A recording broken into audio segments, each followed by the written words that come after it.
Subscribe कीजिए बिन Nasir network को और हमारी फैमिली का हिस्सा बनिए। मगर आशी के रगवाव पे मैं आग सरायत कर गई। आप ऐसा नहीं कर सकते। मैं अपनी बच्ची के साथ यहाँ से चली जाऊंगी। वो अपना गुस्सा जब्त करने की कोशिश में थी। शहरियर ने कंधे अचुकाए। जरूर, अगर तुम चाहती हो कि सबीन बाप के प्यार से महरूम रहे तो जरूर जाओ। मुझे कोई मसला नहीं होगा। आशी तो उसे इतना पुरसुकून देखकर कलस ही तो उठी। और इस औरत के यहाँ आने से मेरी बेटी की सोहबत पर कैसा असर पड़ेगा। शहरियर पुरसुकून था। वो बहुत मासूम है, उसके आने से किसी दूसरे मासूम को कोई मसला नहीं होगा। और ये नफरत बच्चों के दिलों में बड़े डालते हैं, वरना बच्चे तो सिर्फ प्यार करना जानते हैं, किया सौतेले किया सगे। शहरियर को पुरसुकून देखकर आशी गुस्से से उठकर बाहर निकल गई। अब उसे ही कुछ करना होगा, वरना हुरिया को तो शहरियर वापस लाने का सोच चुका था। वो वापस अपने कमरे में आई। किसी जो कॉल मिलाई। मुझे अपने रास्ते से एक पत्थर हटाना है। शहरियर की पहली बीवी की मौत चाहती हूँ, ऐसे के हादसा लगनी चाहिए। हाँ, मैं इसका एड्रेस भेज रही हूँ। नहीं, इसे जला जला कर मारना चाहती हूँ, जैसे मैं 1 साल से जल रही हूँ। सफाकियत से कहते उसने फोन रख दिया। गांव पर रात गहरी हो रही थी तो वही शहरियर बहुत खौफनाक ख्वाब के जेर असर उठकर बैठा। इसके सीने में आग लगी हुई थी। समझ नहीं आ रही थी कि उसे इतनी तकलीफ क्यों हो रही है। उसने ख्वाब में हुरिया को तकलीफ में जलते देखा। वो फौरा उठा और हुरिया के घर की जानिब चल पड़ा। वो घर जहां 6 साल पहले वो हुरिया को उसके बाप से मलवाने लेकर गया था। वो गहरी नींद में सो रही थी जब उसे अपना दम घटता हुआ महसूस हुआ। इसे सांस लेने में तकलीफ हो रही थी। वो आंखें खोलकर आसपास देखने लगी। सारा कमरा धुएं से भरा हुआ था। हुरिया को सांस लेने में तकलीफ होने लगी। रूमी भी सोई हुई तकलीफ में थी। हुरिया जल्दी से उठी और कमरे से बाहर निकलने के लिए जैसे ही दरवाजा खोला, सामने का मंजर इसकी सांस रोक गया। सारा घर आग की जद में था। हुरिया साकत रह गई। बहुत देर के बाद उसे रूमी का ख्याल आया। वो वापस बेड तक आई। रूमी भी अब नींद से जाग गई थी और बुरी तरह खानस रही थी। हुरिया ने जल्दी से एक मासिक निकाला और रूमी के चेहरे पर लगाया ताकि धुआं उसे नुकसान ना दे। मगर इसे समझ नहीं आ रही थी घर में आग कैसे लगी। वो फौरा अपना मोबाइल ढूंढने लगी, फिर हॉस्पिटल कॉल किए, मदद के लिए बुलाया। मगर आग कमरे के अंदर आने लगी थी।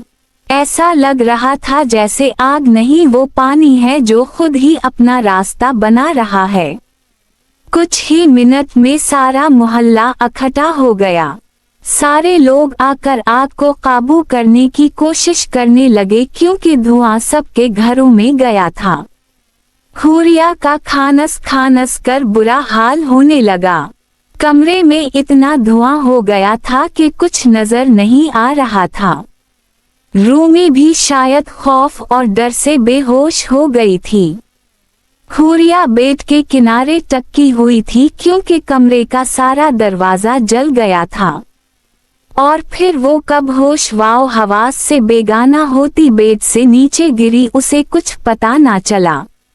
मगर शायद सर में बहुत दर्द उठी थी, जिसकी वजह से वो नीम गुनूदगी में आई फौरा जमीन से उठी और आसपास कुछ ढूंढने लगी। जब इसका सर बहुत जोरों से अलमारी से टकराया। इस बार वो बहुत जोर से जमीन पर गिरी। शायद नीचे आग थी जिसके ऊपर इसका वजूद गिरा।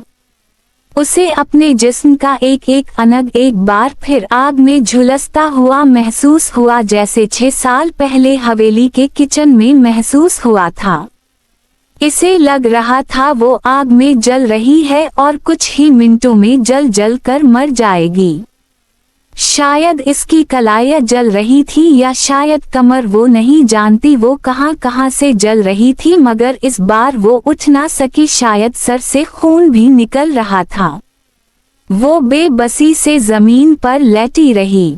इसने याद करना चाहा वो आखिरी बार कब खुश हुई थी, मगर ऐसा कोई मौका याद ना आया।